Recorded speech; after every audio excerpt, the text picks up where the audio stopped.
冯德莱恩说漏嘴了，乌军死亡数字引发了争议，拜登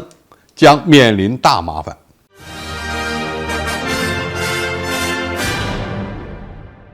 观众朋友，大家好，我是付祥少。在俄乌冲突持续进行的背景下，欧盟委员会主席冯德莱恩因为一场简短的演讲而闯了祸。冯德莱恩称，俄罗斯入侵乌克兰带来了死亡、破坏和难以形容的痛苦。到目前为止，已经有超过2万名平民和超过10万名乌克兰军人丧生。这个数字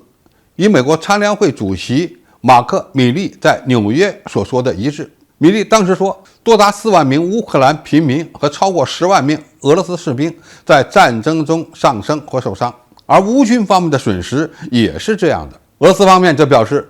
乌军即使是死亡10万以上的数字也被低估了。乌克兰的武装部队无法挽回的损失在13万至16万之间，而乌军的重大伤亡更是美国打代理人战争陷入困境的信号。拜登必须改变方向，否则将面临可能结束其总统任期的国家安全危机。仅从战场形势来看，乌军看起来似乎有获胜的可能，但是事实完全相反。一方面，经过7轮动员的乌克兰正在耗尽无法替代的人力，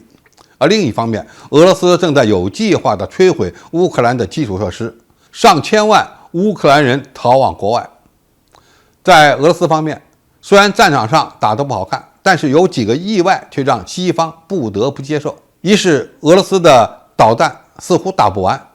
到现在仍然能够定期摧毁乌克兰的电力设施；二是俄罗斯的征兵和训练正在有计划的推进，人力和兵力问题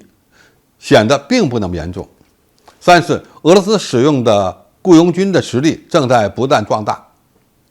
瓦格纳集团从去年4月份的8000人大幅度增加到现在的将近4万人，其中就包括美国、英国等国的退役军人。瓦格纳集团的伤亡人数在800至1000人之间，最大的估计为3000人。与之相比的是，波兰的1200名志愿军在乌克兰被杀。鉴于伤亡惨重，波兰不大可能派遣更多的所谓志愿军参加俄乌冲突。乌军如果一直持续其高伤亡率，那么战争延续的时间越长，乌克兰总统泽连斯基面临的危机就更大。与此同时，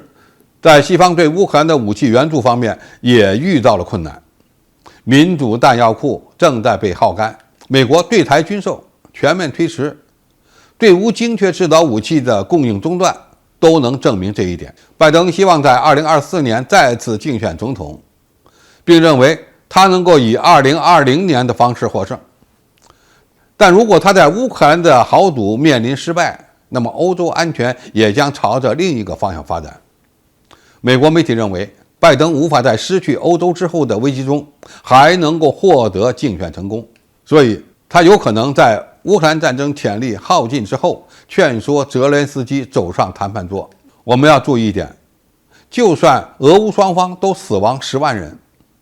俄罗斯军队的血量也要比乌克兰厚得多，因为普京只动员了1轮，而乌克兰方面已经动员了7轮。当然，乌克兰政府不会承认10万这个冰冷的死亡数字，他们自称阵亡人数在1万到13000之间，也就是平均每天只死了40人。这个数字可能吗？所以乌克兰军队是否能够一直打下去，或者承认因为死亡人数太高而无法获得战场优势，泽连斯基政府是不会说实话的。而西方公开的死亡数字能够博取同情心，却又将打击乌军的抵抗意志。拜登政府在乌克兰战场上输不起，又不能逼着泽连斯基进行谈判，唯一的办法就是不断的给乌军以援助。冬天的俄乌战场对双方而言都是艰难的。相对来说，俄罗斯军队在经历低谷后，似乎正在迎来曙光。好，今天评述就到这里，谢谢大家收看，我们下期再见。